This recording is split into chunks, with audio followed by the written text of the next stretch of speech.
Thank you, Madam President. Good afternoon to... Still morning? Boy, I thought it was sorry. Good morning to my colleagues in the House. Madam President, I just want to say how privileged I feel this morning to be standing as the minority leader in this House. And I want to thank you for your words that you have extended, and to all those who would have extended their words for me at this time. And I promise that I will do what I have to do in this moment. Madam President, it is always an opportune time for us to sit down and to look over the bills that we have to do. And I've always said that inside of this House, it is an opportunity to review and to learn, for us to look at what is there. And so I see this opportunity this day as such. And so in my presentation and response to the budget statement, creating a resilient, harmonious, and prosperous nation. Although, speaking of that, creating a resilient, harmonious, and prosperous nation, it did not address some of the fundamental concepts that we can look at, Madam President. And with all of the ins and outs and the different talks, it is not about trying to bring down or tear down anything. Madam President, from where I sit, I think largely the budget for me failed to address some of the overarching framework to lay for what I consider sound decision making and the establishment or of employment of best practices in Antigua and Barbuda. Madam President, I am actually going down to build where I want to go, because I think with the absence, and this is how I am not a person of finance, but with the absence or the input or things to guide you as to how you're getting where you're going. Because, Madam President, when I look at the population census, the household budgetary survey, and the labor force survey are telling indicators in any country to make decisions and to formulate policies that will guide the direction of where you want to go with your budget, to create your targets, to look at how you're going to deal with situations. Madam President, when I look at it, and I write down a lot of stuff that I don't know if I can say all. But in the absence of the labor force survey, Madam President, how do we know within our country what is our unemployment or underemployment in this country, so that we can gauge ourselves, so that we can better inform to get the policies that are necessary to really have that resilient, harmonious, prosperous nation? How can we know, Madam President, that last year, I think we had the situation of creating a minimum wage within Antigua and Barbuda. But in the absence of what I'm talking about, the labor market survey, so we can understand whether or not people are living under, whether they're under the poverty line or whatever, or above. How do we get around to deal with those kind of situations, Madam President? And that is where I am focusing on going, because I'm taking the time. I'm going to come to it. Issues, as I said, Madam President, of the country poverty assessment plays a key determining factor in understanding the number of people that will be under the poverty line, where we are. And it is important because I ask myself, what are the data? What is the data that we are relying on when we look at these policies, when we develop, when we come with them? What is the data? Because it is all well and good, Madam President, that when you sit on the other side or you sit on this side, that our colleagues might say that we don't know and so on. But that is what is lacking. Because we need to use data in order to guide exactly where we want to go. And I think, Madam President, that if we really want to be true to the process in Antigua and Barbuda, we have to begin to hold the people in charge, hold their feet to the fire, because the time has come for us to have these sort of situations. Yes, leader of government business did reference that the census and so on is coming next year. We're late. We're late. We should have, the labor market, the labor force survey should have been done since 2023. The last one we have is 2018. We're late. How are we then sitting down to then put things together to know what we're responding to? Our training, Madam President, the training of our workforce, the training of our resources. Yes, I am happy that we have a Five Islands campus here. But what sort of exercise is done? What is there? What is there for us to know exactly what are we training people, what sort of skills we need in the country? It's not just all lawyers. We don't need all carpenters. We need what it is. What informs us of the type of scholarships that we're going to give from time to time, Madam President.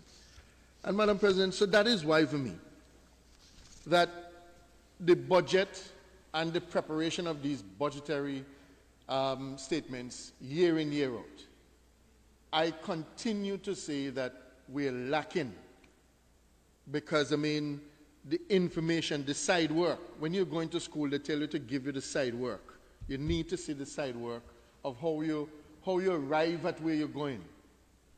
That is why I'm saying fundamentally that the absence of any population census, the household budgetary survey, and the labor force that are missing, it tells me that maybe we're just creating or providing sticking plaster to a big wound because we're really not solving the problem.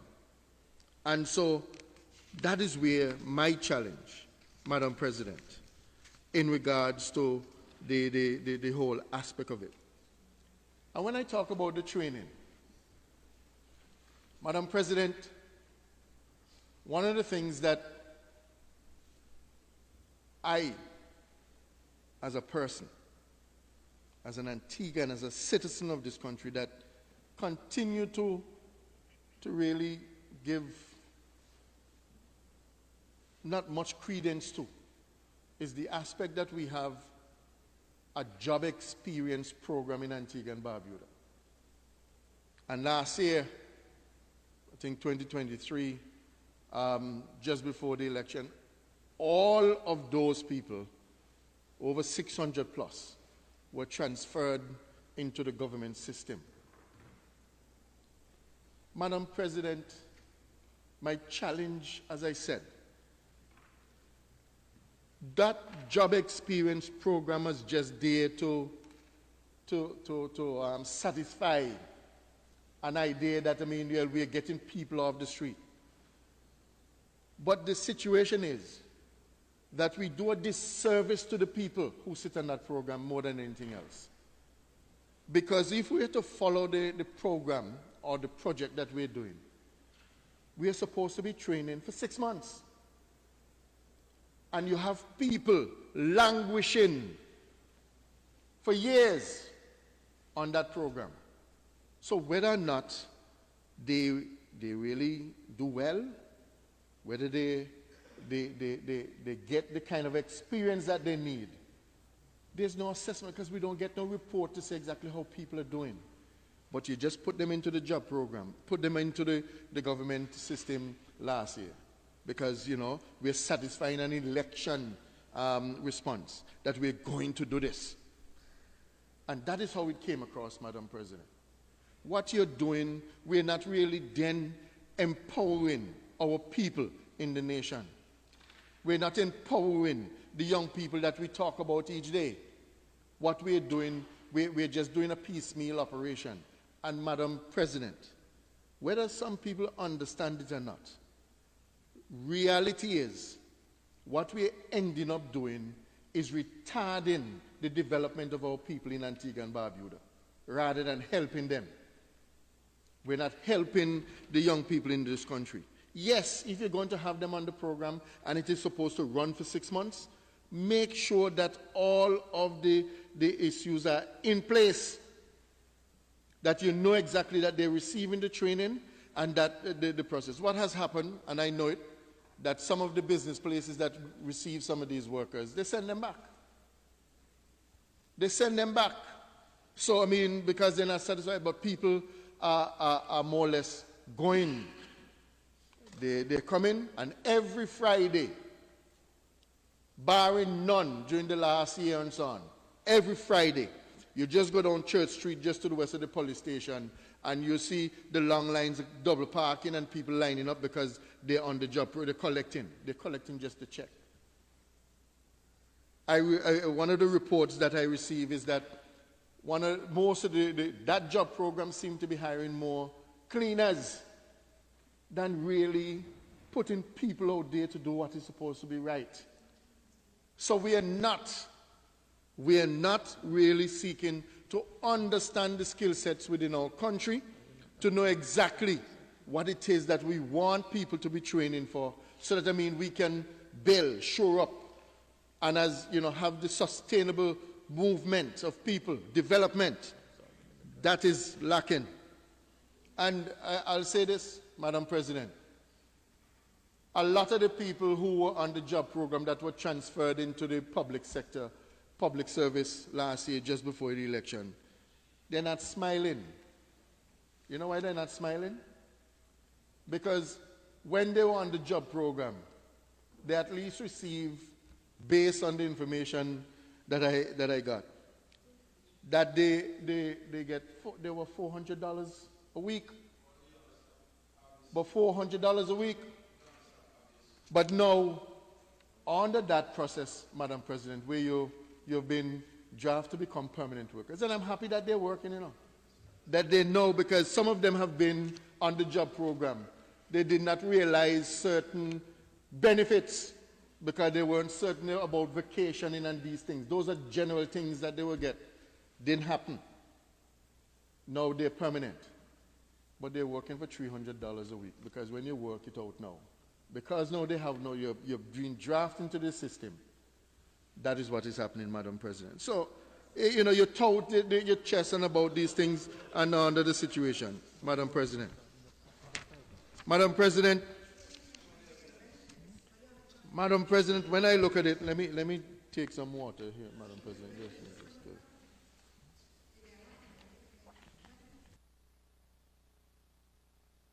Madam President, I just want to reinforce.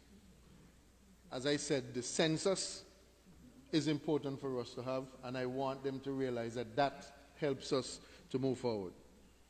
Madam President, one of the things that this with the budget, and I mean, I know that my colleagues on the other side would really rave it. How can we speak about the resilience, you know, the harmonious and prosperous nation? When I look at it, Madam President, and I'm just picking as I go along, that 90%, literally 90% of government offices that house workers and deal with the public are dilapidated in some area, infested with molds. They have problems, ventilation, poor air quality. Poor air quality. One of the things, Madam President, that I argued not just now, before, the buildings that were built, even this Parliament building here, Madam President, they should have been done in a way, because we're in a different type of climate. And so, Madam President, I am just saying that they are poor air quality. And when you talk about and touting and beating the chest about prosper, those are the things that you need to deal with and talk about. That is what is basically on the aspect. Madam President, one of the things that I look at is that the biggest asset, and if you don't understand, the human resource within any country are the most important parts. But what we have seen, and I'm not trying to really hit at anyone, but it's to point out, because we see it every day, that we have a lot of our people remain totally untrained, and we're thanking now the 5 Islands. And I mean, when we look at it, we're hoping that, as leader of government business said, that I mean, you know, the 5 Islands, the people are going in droves, so much scholarships, that I mean, it is not as prohibitive for the cost of these higher for people to complete their education. But Madam President, we need to do an assessment, totally, to understand what the Board of Education has to do, how they more or less look at the type of scholarships that they're going to be giving out, how they're going to pass out for the type of training in preparing for our forward movement in this country. That is lacking there, Madam President. Madam President, when I look at, I want to go deeper as I go along, and I'm talking about tourism. And I want to touch on the main our aspect, Madam President. We say tourism is our lifeblood. That's the engine that really runs this country, and fine. But we have a serious problem in this country, Madam President, because when you look around, almost all of the hotels that are there, you cannot find an Antiguan in that top management. In the top management. Okay? And at this stage, Madam President, upper and middle management Antiguans in Antigua lacking. And that is why I'm saying, what are we doing to ensure that we have something to inform us, to tell us what it is that we need, not to have people coming from outside. Almost all of these hotels, with the exception maybe to some extent, you talk about Sandals, maybe the elite group, Coco Bay and so on, who have within their grouping a number of people in the upper and middle management. But what we are finding, Madam President, that is an area that we need to do. What are we doing up at the hotel training school? How are we really preparing? What are the type of subjects and so on that we're putting forward?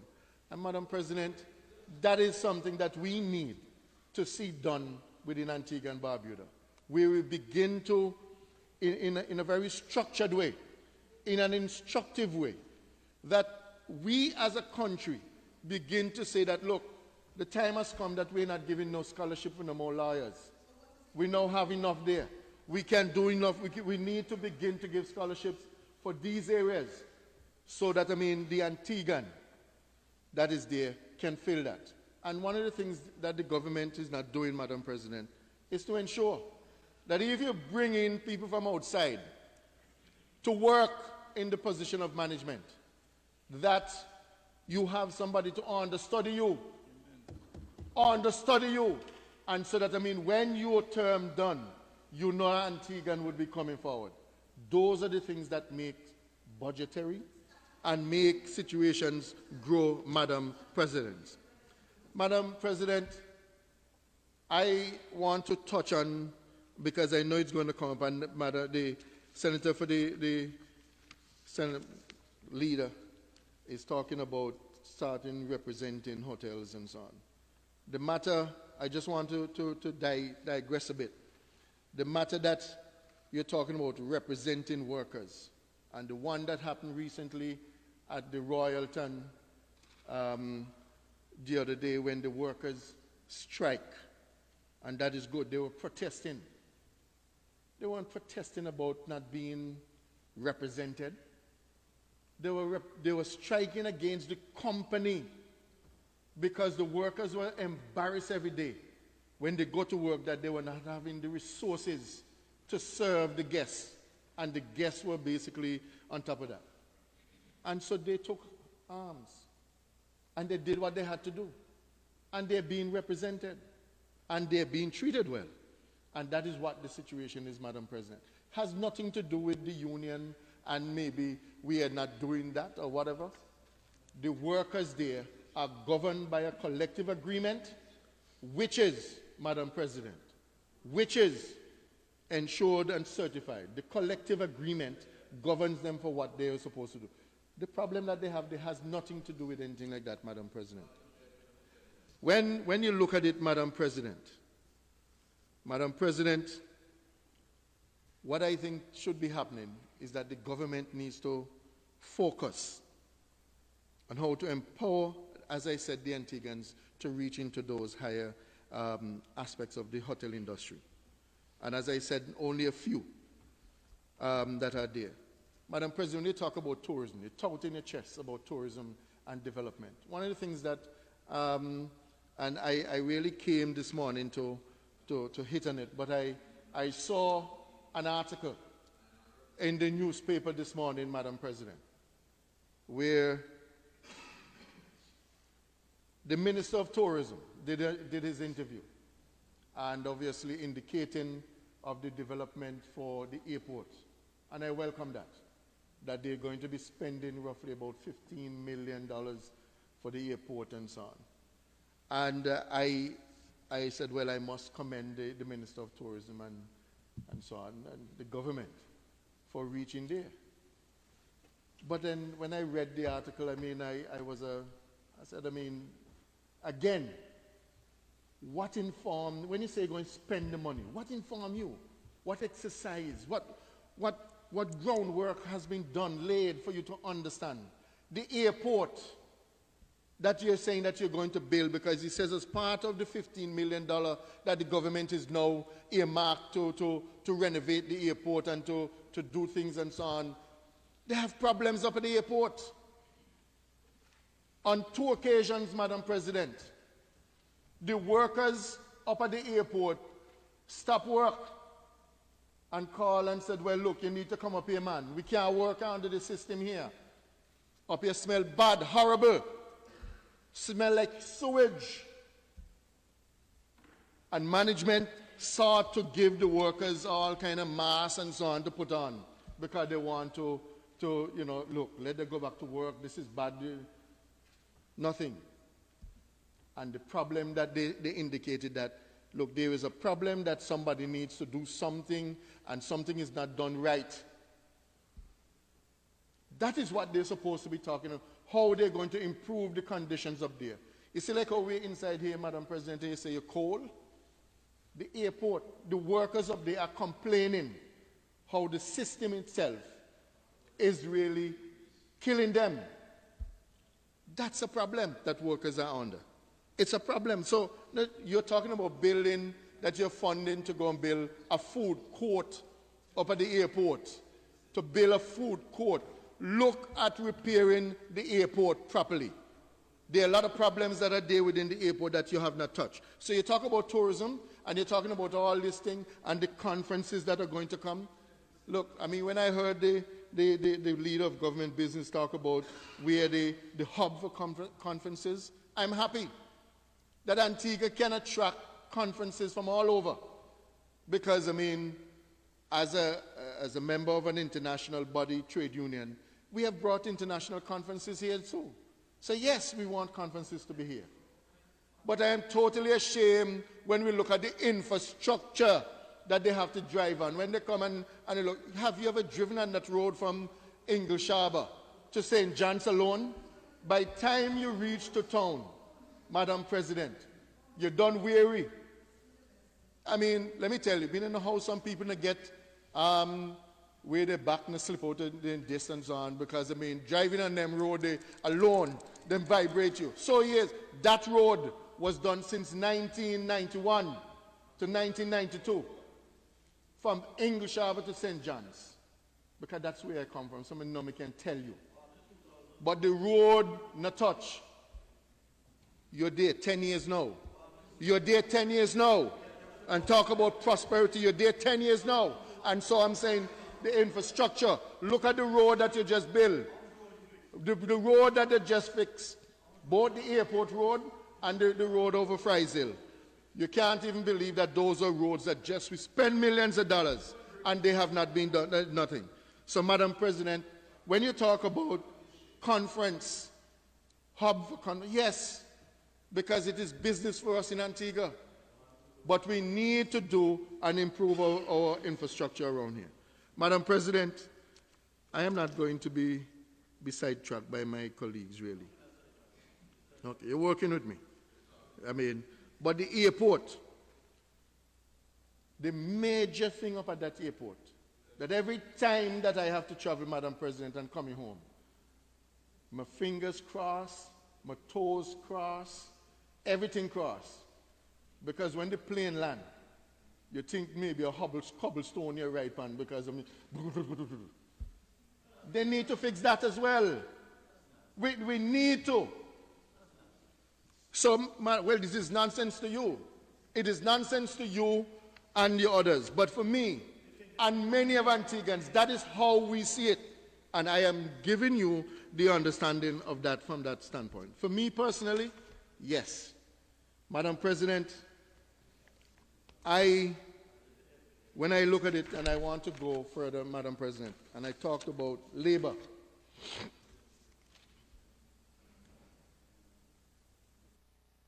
I asked the question again, what is our unemployment status within Antigua and Barbuda? And I asked, when was the last survey? I talked about our job experience program, Madam President. It has not yielded anything as far as I'm concerned. And I think, Madam President, the time has come. It has not yielded, and I will continue. Make no excuse about it. You have some people that might have received in training, because what it did, or what it has been doing more than anything else, a lot of the people who work in that job program and go to even the private sector, because the private sector does not have to pay for that person. So that person is just working. They're just there.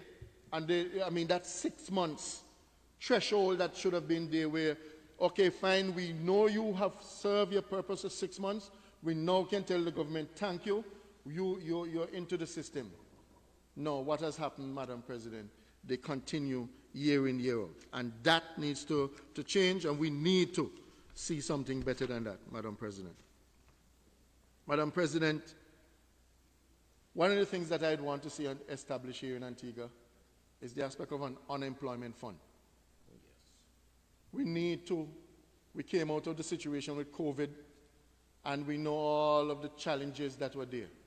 Madam President, it is something that is of dire need if we want to be a country with resilience, harmonious, and prosperity and everything and so on. Those are things that are as we said, social aspects that are needed within our country to take care of this. I call on the government, and I want to know that before they leave office, because I mean, you have to leave office one of these days, but before they leave the office, that they ensure that they establish what I considered a severance protection fund for workers in this country,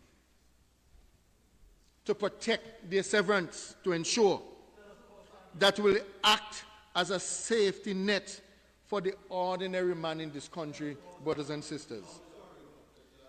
To make sure that that fund is established. It is important, critical, because when we look at the examples coming out of COVID, where the challenges when workers couldn't meet certain things and so on, and I mean, yes, the government continues, as I said, in the public sector to pay.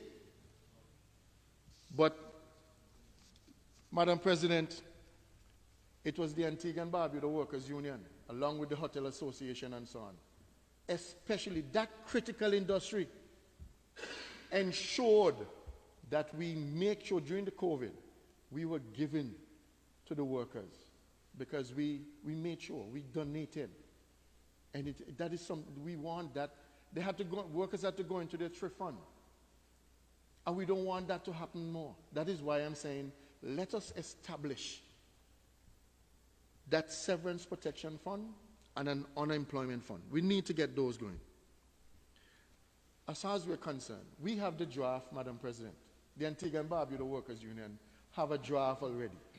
So we can sit with the government, and we'll be happy to begin to work on something of that nature, so that we can establish just for the whole of Antigua.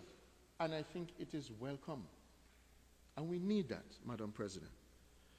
The economy today, Madam President, for me, the ordinary man is stifling. The economy is stifling the ordinary man. And that is how we see it. For all of the development that is happening in our sister island of Barbuda, Madam President, I don't think that we feel all of it here. We get some. But all the business activity, based on my knowledge, happening over Barbuda, when you look at it, Madam President, what is happening over there is that the business, that multi-billion activity that goes on over there, they have to buy overseas. They buy from overseas. That's here. They're not buying him much here. So nothing much here is taking place. Nothing much is taking place here. But I think what I'm calling for, I am calling, and I mean, I think under the situation, Madam President, I can only express how I feel. And I'm just saying my colleagues on the other side might feel a bit uneasy under their collar. The time will come when they can respond. So I don't want them to you know, one of the things that I say, and we talk, the ordinary man, all that they're having in this country, what they feel is bills. Bills. The ordinary man is not feeling the kind of prosperity, the resilience, the harmonious, prosperous situation. We're not feeling that. And one of the things that we're saying, the time now is for the government to really make sure that people like Senator Shaul and so on, they get their stimulus as small business people. Time enough. They get their stimulus now. They couldn't do it in COVID. And so that, I mean, we want the small investors in this country to see themselves rebound after the COVID situations. So, I mean, under the situation, Madam President, I think that the time has come. The time has come for us to see where that is going. Madam President, I think that, you know, it is very, when I think about the Senator Shaul, and you can help me, I don't know, when I look at it, Madam President, that the aspect of, when I said to build back, to give them an opportunity, the small business, because I'm quite sure, I don't know, I'm quite sure that people like XPC gets all the concessions to to restart themselves and do over and so on. I'm just hoping that it has transcended. So they can, I mean, well, if everybody they get that, but they Madam get President, Madam President, a point of order there. that. So, Madam What is your point of order, My point of order Senator? is that the good member, Senator Massiah, is talking without fact, Madam President. He can't say what XBZ does. He has no idea. None. None whatsoever. He should take that back. I have a little concern about the statement, Senator Massiah, and I'm trying not to intervene. So I would take the point of order. I would prefer to have although you did say I don't know, it's on the edge. So if you could rephrase it or withdraw it. Madam President, as I said, I didn't know, and that I felt was covering the situation. No. What I was trying to say, Madam President, I'm still going to say that I did not, I cannot say I'm sure, but it didn't. So, Madam President, and of course, we have to be mindful. I withdraw it, Madam President. Thank you. Fine. Let me just say, though, we have to be mindful, and I'm saying it for the benefit of all, that we do not make statements in respect of persons who are not in the House to defend their positions. So we have to be cautious about what we're saying. People listening, eh? Madam President. Thank you, Senator Massiah. You may continue. Next time when I'm talking, you'll take your seat, but that's okay. Please, continue. My apologies, Madam President, was not to disrespect the chair in any way. I do apologize for that, so I would not do that again. But Madam President, I continue my presentation. And when I look at the presentation by the Prime Minister and the notion given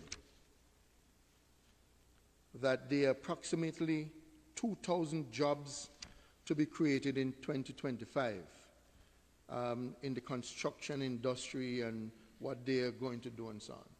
Madam President, I continue to ask the question, and I continue to raise what sort of evidence that we are lacking of the skill sets in Antigua and Barbuda, that there is need for us to open the floodgates, to have people in here that is going to marginalize Antiguans and Barbudans. All right? Madam President, that is a concern, and that will remain a concern, and we need to take a look at it, Madam President. I am not saying anything else. I am just saying, I'm asking the question, what sort of information, what sort of empirical survey, study that was done to recognize that the construction industry in Antigua is so lacking of skilled labor, a carpenter, whatever the situation, because I know that you should check the Labor Department, and I don't know that they're doing that. I don't understand.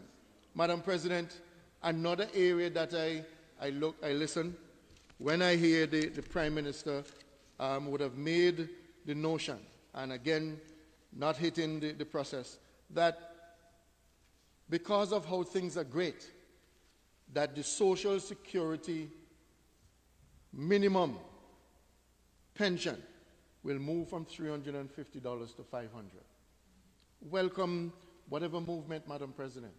Again, I'm asking the question, what sort of information that was done for us to arrive at? How did you? Is the actuary report being done to know that, the Social Security in Antigua can handle that movement? Because, we know the woes that are there at Social Security, the challenges that they have back pay. People retire today, and they go on retirement and expect to get their claim. They're waiting months and months and ending. And that is not a Harris Kiram situation that I'm put in. It's a fact, because we hear people talk about it every day. And so, Madam President, I am concerned that as to that aspect, what is happening there, Madam President.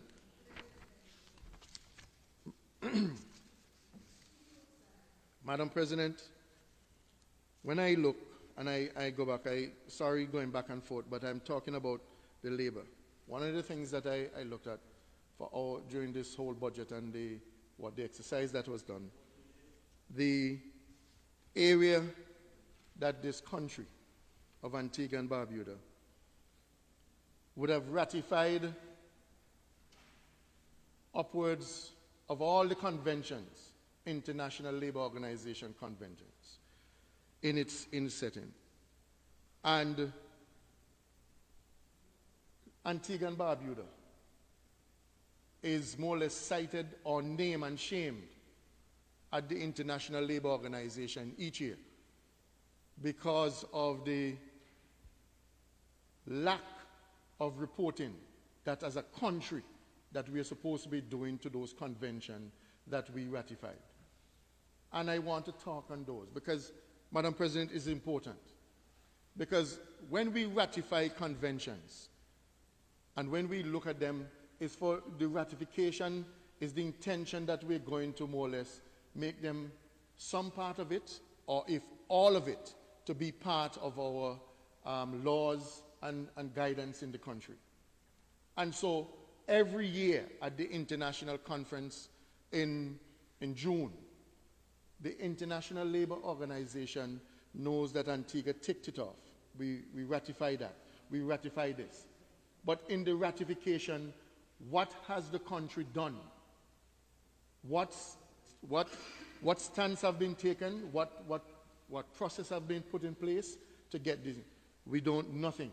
And so when you go on the site or you go to the International Labour Organization or you attend the meeting, all that you see is a lot of red ticks beside Antigua. But yes, you're ratified. You look well, nice and glorified in this world, but you have failed and you're not, and we're behind. One of the things, Madam President, that I highlighted is that, for me, one of the conventions that we ratified is 190. It talks about violence and harassment in the workplace. And that is important. As a matter of fact, that is one of the things that they are touting around the world, because Antigua is one of the first countries to have ratified that convention. But to this day, Madam President, no plan, nothing to say, well, we can incorporate that or this aspect of it into our law.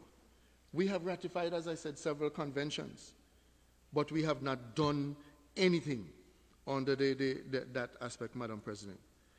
So we are cited by the International Labour Organization on a yearly basis. It's a name and shame because we have not done those things.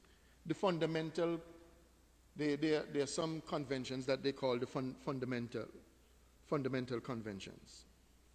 And Madam President, when I look at it, freedom of association, and I just want to call them out, freedom of association, forced labor, the right to organize, equal remuneration, abolition of forced labor, discrimination in employment and occupation, minimum wage, occupational safe and healthy convention, worst form of child labor, and there was a framework of occupational safety and health. Those are the conventional conventions, fundamental. Whether we ratify them or not, we're supposed to be governed, to be guided, and have them within our working. Madam President, I'm asking the government to move swiftly, to make sure that we are following this, and to take our names off of that bad list at the International Labour Organization. We are on that list, but we have not done anything, as I said, Madam President. Madam President, when you look at issues of those nature, when we talk about labor, when we talk about the improvement and for our skills within Antigua and Barbuda, we need to do better, Madam President. Madam President, Barbuda, as part of our labor relations and I know the member for Barbuda probably would understand, based on the information and knowledge that even over there, the Labor Department is supposed to have what I call a site. I know they have 2 trained officers over there, but I mean, they need some way to operate from properly that belongs to the government. I am not sure if they have everything settled, but based on the indication up to yesterday, they're moving from one place to the other. And so I am begging the Labor Department, because the Labor Minister, sorry, because that unit is very important in Antigua and Barbuda. It's important for our resources, the human resources. But the Labor Department, I think, is lacking in the quality of personnel. We need more people there to man the operation, to gain the respect. And the Minister of Labor in the budget, the business plan that was basically set out, would have made some sort of, thought to it, that I mean, he's recognizing that there needs a lot of expertise there. And I'm hoping that they will make sure that they would use that funding, the budgetary assessment that they have to do that. Madam President, I want to ask the question too. When I look within the business plan on page 315, and I see here under the boards, committees, and so on, and councils that are set up, I note a number of them here from the Minister of Labor. The Prison Visiting Committee, the Police Service Commission, the Trafficking in Persons Prevention Committee, the National Labor Board, the Economic Recovery Committee, the Labor Task Force Recovery Committee, Free Movement Committee, the National Tripartite Council Committee, and the Firearm Licensing Committee. But, Madam President, I just want to zone in on that. I deliberately name all. The Economic Recovery Committee. I recognize that there seem to be, these committees are functioning. And, Madam President, I have now knowledge. The Economic Recovery Committee, I remember that was set up just after, or just during the COVID. We made some representation, we met online from the Labor Task Force grouping, a number of us. We sat and made some presentation. The last time we heard that Recovery Report Committee was probably back in 2020 or 2021. We have not heard anything else. But I know that it is here. So I'm asking where it is. Where is that committee? Who is comprised of it at this particular stage? What work are they doing to inform us of the type of economic situation and the recovery? Because we have been so prosperous. We can't be still recovering up to now. And so I would like to know and have an indication what is happening. The Labor Task Force Recovery Committee. You would have heard, Madam President, in my opening salvo, that I indicated these information are missing. But I note that they're listed here, so then they are committees.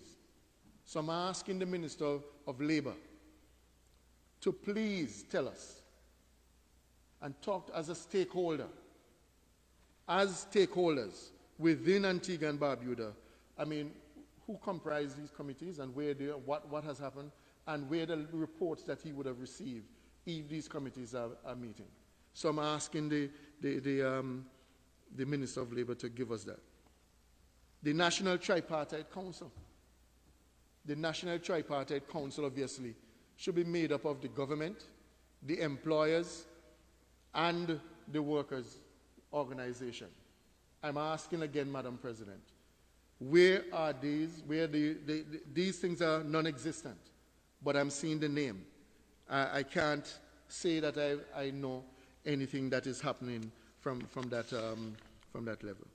Madam President, I think if you want to be true, and the government wants to be true to itself, it deserves to share those reports, those committees, If they are dormant, let us get them working. Because the country needs to have these in place because they have their purpose. And so, Madam President, I'm asking them to basically do that as soon as possible. In regards to, as I said, Madam President, the Labor Department, I think that Antigua is probably one of the only country that willy-nilly, we have so much people from all over the world working here. The time has come, we need to get the Labor Department to ensure that it is doing its work in the way that it's supposed to be done. That all of these work permits that we have for people, we welcome all of our Caribbean people here. But we have too many Antiguans that can't get no work, that come out of schools, that are finishing, that have graduated. There's one young lady who said to me the other day that I have completed my degree down at the Five Islands campus, but I can't get a job. Can't get a job. All right? And so that is why I'm saying, Madam President, that there is need for the government to sit down. Look, just let us take a reset about the process. It's not about whether or not we want to create and score points and to say that we do it. Let us take the time, Madam President, to develop a comprehensive national plan for Antigua and Barbuda for 20 years, in a 20-year cycle, not every 5 years or every 2 years. Develop a 20-year plan, Madam President, that whether government come in or not, that is the plan that is guiding the country as we move towards a particular goal. So everybody can understand. We need to get away from this sort of yapping and cutting each other's throat. We need to set the goals right, and we deserve to tell our young people, to show all the young people who are coming, how we are going to move forward in this process. Madam President, there's so much that I want to say that I have not really reached on. And as I said, Madam President, one of the things that I want to really get out is that I really think that the government needs to ensure that its census process, its labor market force survey, its poverty assessment, we need to make sure that those are done and that they are informing the policies that we are working on. Because, Madam President, in the absence of those things, it tells me that the budget that we are debating, that the budget that is presented is lacking of those critical, fundamental areas to guide us. It's not to really do, yes, we're doing things and certain things happen, but I think that we could do better. Antigua and Barbuda could be much further, and I think that without a shadow of a doubt, Madam President, if we take the time to really bring all stakeholders on board, to bring all of our people together, we cannot fail, and we will not fail. And Madam President, before I really take my seat, Madam President, I think it is really important, it is really instructive for us to recognize that as a country that thrives itself as a labor market, as an area that has to deal with the issues of negotiation, and we are part of the fundamental rights, that I think it's time the government stop the idea that every time it comes around to a budget or anything, that we are going to give the process,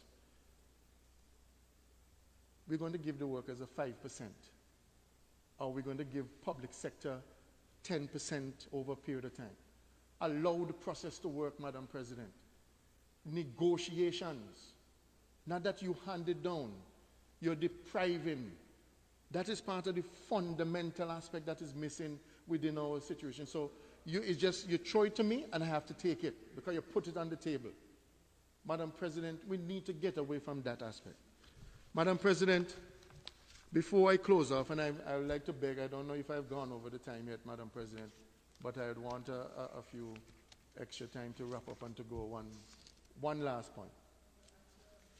You are actually, I have here 55 minutes, so you have about 10 minutes more, I think. 55 plus. So I'm doing well. If you're going to be wrapping up, yes. If you're not going to be wrapping up, then we have an issue. But I'm begging, I'm going to be begging. If you see me going over the time, Madam President. I will definitely draw it to your attention, Senator Massiah. No Go ahead. Madam President, I know that I could not sit without I know I couldn't sit without having touched on the issue of Liat. And I just want to say that the notion that the Prime Minister would have made and presented that there is a bond floating to ensure that we have 16 million plus to pay, or it represents the 32% for the workers of Liat. It's a travesty for me, Madam President. Madam President, when I look back,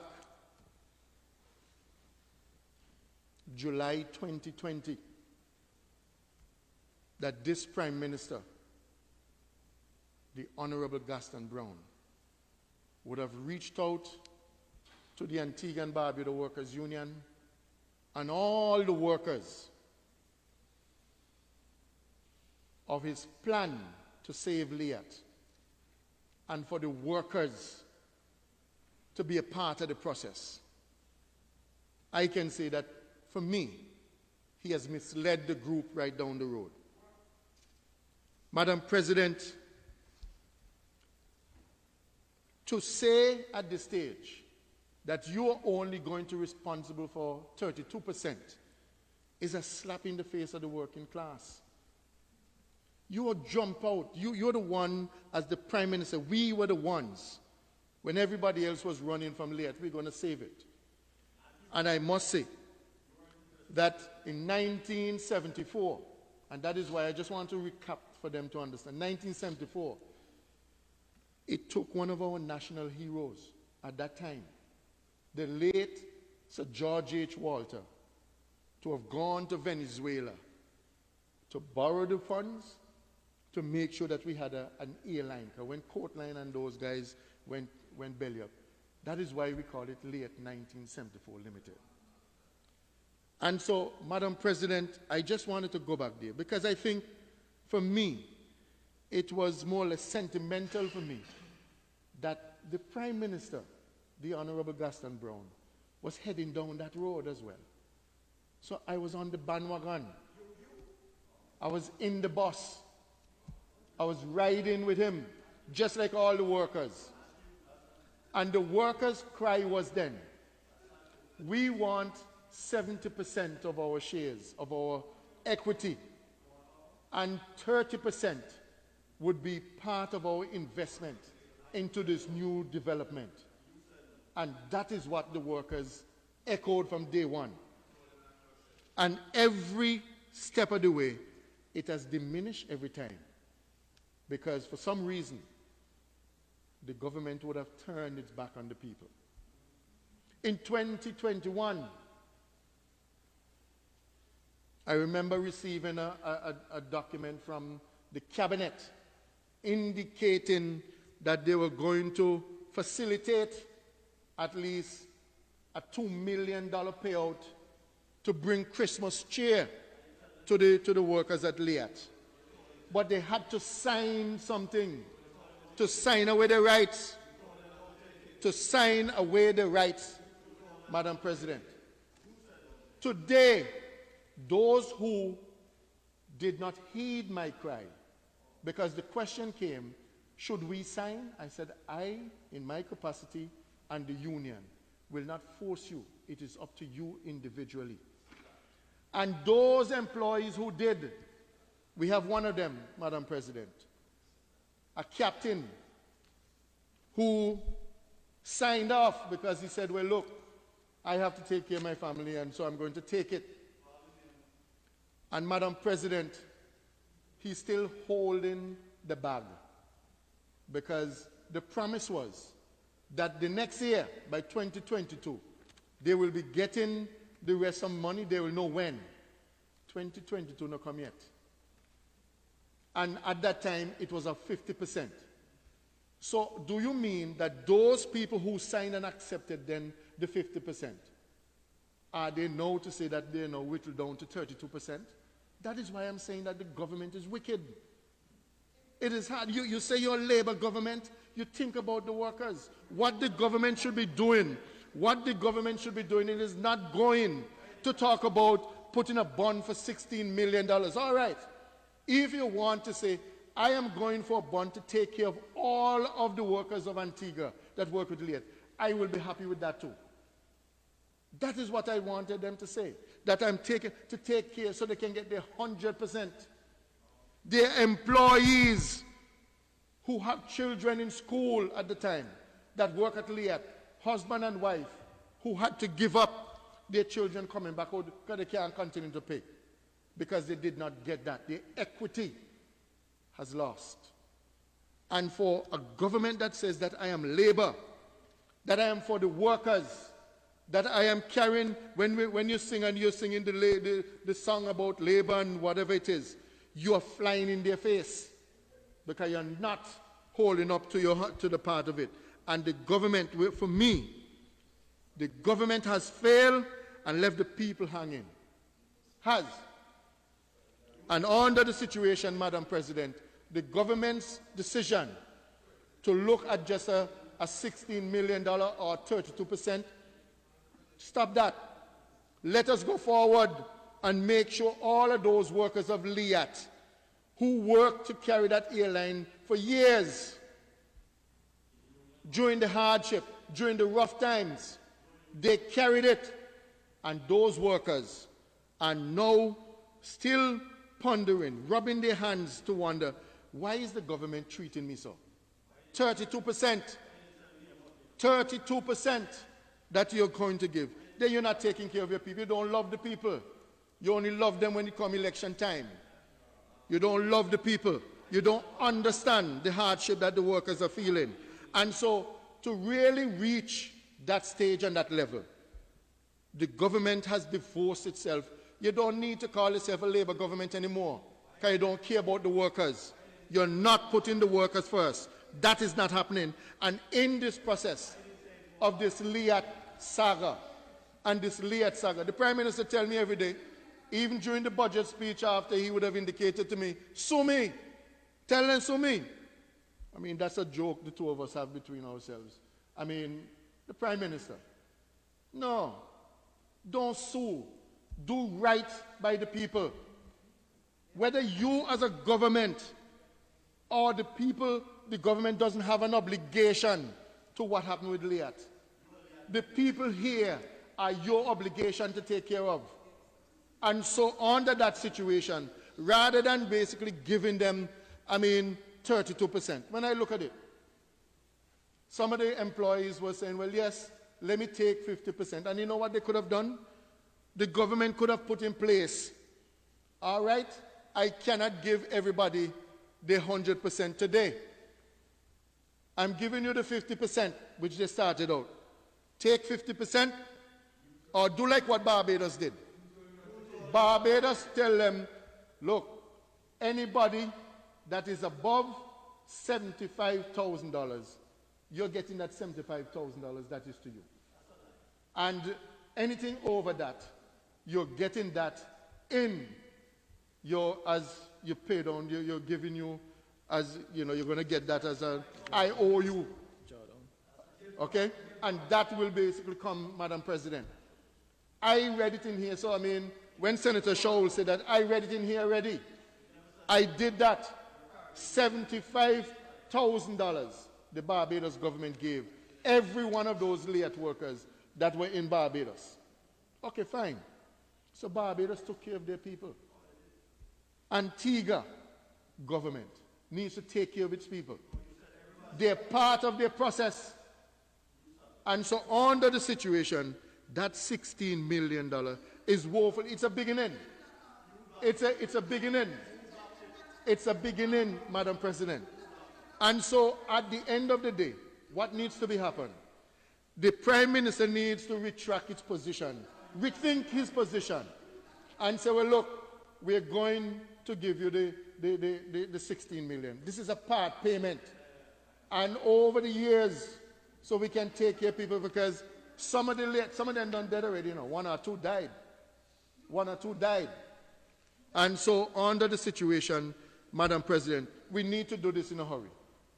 And to respond to the Prime Minister and the government, the Antigua and Barbuda Workers Union does not have to sign for anybody, because the individuals get their letters with their name.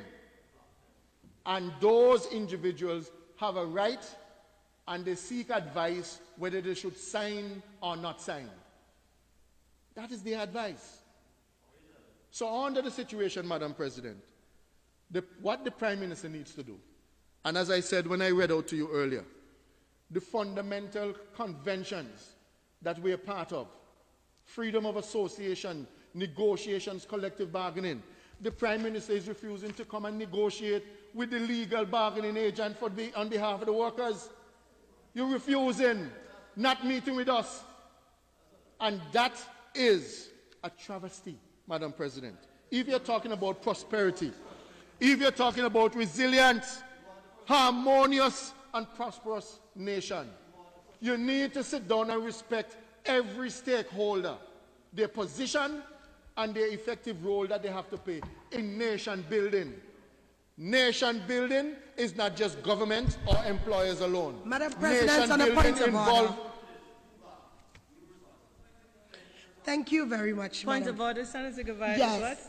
Senator David Massiah is saying that the Prime Minister has not met with the LEAD workers. I had the privilege, and you know too, because I called him when I was the Executive Secretary at the Prime Minister's office, to arrange a meeting with the union and the LEAD workers on 2 occasions, Madam President. So for the Honorable Senator to come into this House and say that the Prime Minister has not met with the workers on a Zoom, you must not come in this Honorable House and lie, Madam President. I witnessed it, and the good senator is aware of it, because I, Shanella Govaya, then as the secretary to the Prime Minister, was the one who got on the phone and called. I also created the Zoom link and sent for the senator. So for him to come in here and lie to the people of Antigua and Barbuda, and to say that the Prime Minister does not care or has not made any arrangements for meeting with LEAD workers is unacceptable, Madam President, because I, Shanella Govaya, was the one who called him on the phone.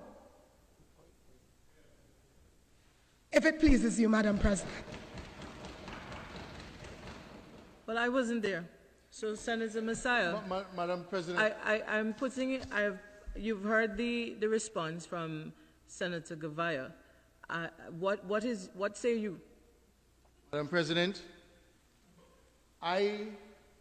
David, let me give you all my name. I, Dane Alexis Conroy David Massiah, never have no conversation with Senator Gavaya. Never.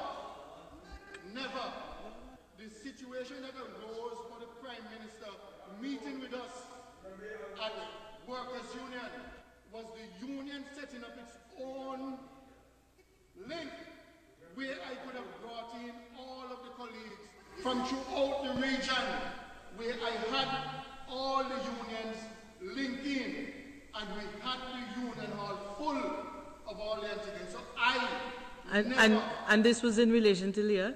Yes, So it then defeats It defeats your defeats your whole statement. purpose, because he met. Madam Well, President. this is what- please allow me. I'm saying, based on what you have responded, it defeats your statement that the Prime Minister's never, Madam President. never attempted to or sought to meet with the union. Madam President. No. And the member, I'm listening to. I just said, Senator Massiah, I wasn't there, so I don't know who set it up. But your statement now says that you set up the meeting. Madam Even if you're President. refuting it, let me finish. Even if you're refuting that Senator Gavai was the one to set up the meeting, you set up the meeting with all of the union reps throughout the region, with your membership in the union hall. So what you said before and what you're saying now is contradictory. Madam President, can I continue? No, I would like clarity because I want to rule on the point of order. I am never, my position, and if it is that you misheard me, No, I didn't mishear you. Me hear clear. You said that the minister, the Prime Minister, did not meet with or seek to meet with you as a representative of the members, the staff of LIAT. can I say it again? Are you repeating your statement or you're changing your statement? No, Madam President, my position is, We have the benefit of Hansard, you know. I could always ask for Hansard, but Madam President, it's very clear. I I've been will writing my reiterate. notes.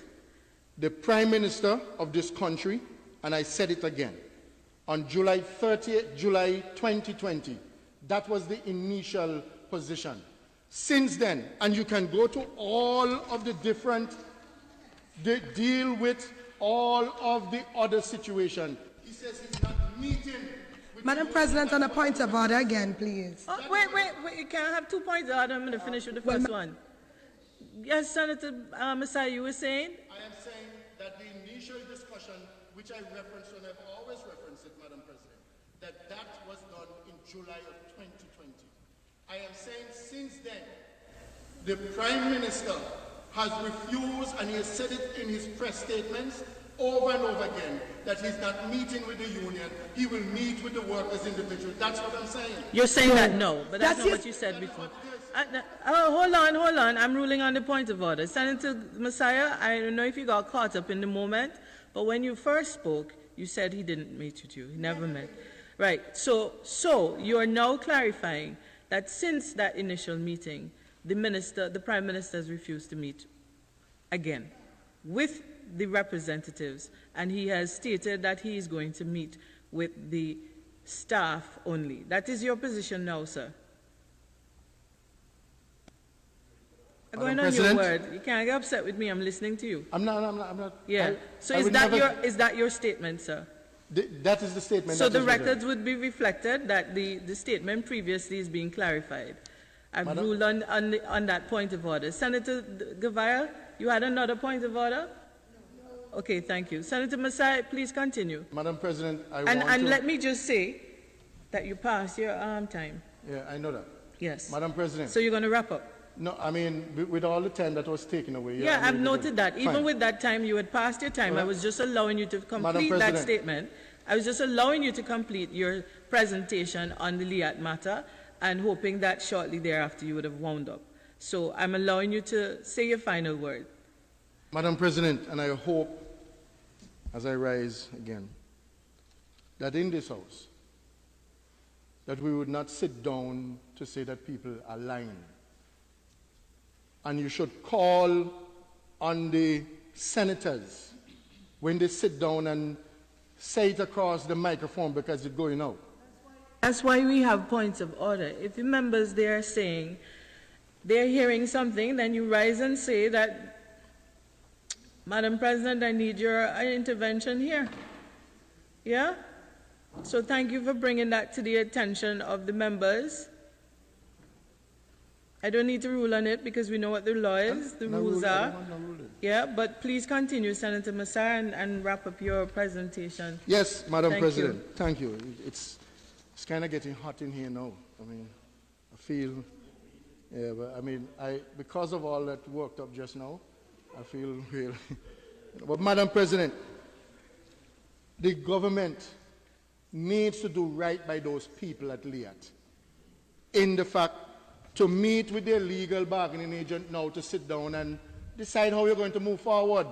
Not just getting up and figuring, well, I am going to give you my 32% because that is what I do, so take it or leave it. You're a Labour government, and by nature, you must stand to show that you understand the working class and their problems that they have.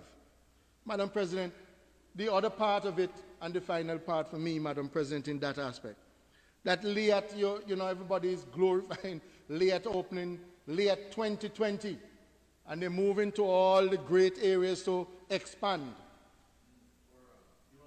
Under the situation, Madam President, those workers at the LEAT 2020, they're happy for a job, and I'm happy that they're working. But the government needs to go up there and find out why is those workers, most of those workers, if not all, are working below the industry standard within the aviation system. They are. Because they are working, getting their pay little different. One of the things, Madam President, that I don't want to... Madam President, point of order. Madam President, point of order. Again... Sorry, Senator Shaw, what is your point of order? My point of order that he's misleading again. He needs, if he's going to make statements like what he just made there, he needs to present the facts. True. That the workers are working below industry standard. Present the figures. Tell us what the industry standard is and what are they making. He's misleading, Madam President. I think it's a very broad statement, actually, because I was hoping that he would have clarified as to what specifically, what standard specifically is being and what are they being paid, Madam President? I don't know if it's payment. He just said. No, he said if it's below industry standard. Senator Shaw, standard. would you allow me, please? I'm saying that's a very broad statement, Senator Massiah, and so I had hoped that you would have continued to say this is specifically, even though you're wrapping up, this is specifically what the standard is that is they're working below. Thank you, Senator Brown. Yes? So if you would just clarify for us, elucidate further on that point, otherwise wrap up. Madam President, the industry standard of the rate of pay, because those employees, when they went on to work for LEAT 2020, they went at a half rate. At half rate. So to tell me that, I must come with the fact, it is there. It is there. So, Madam President, I would have said that. And for me, as a Labour government, and you care about the workers of this country, you should ensure that your workers that are being treated fairly, and it is not being done, where people are moving and going to move from that area.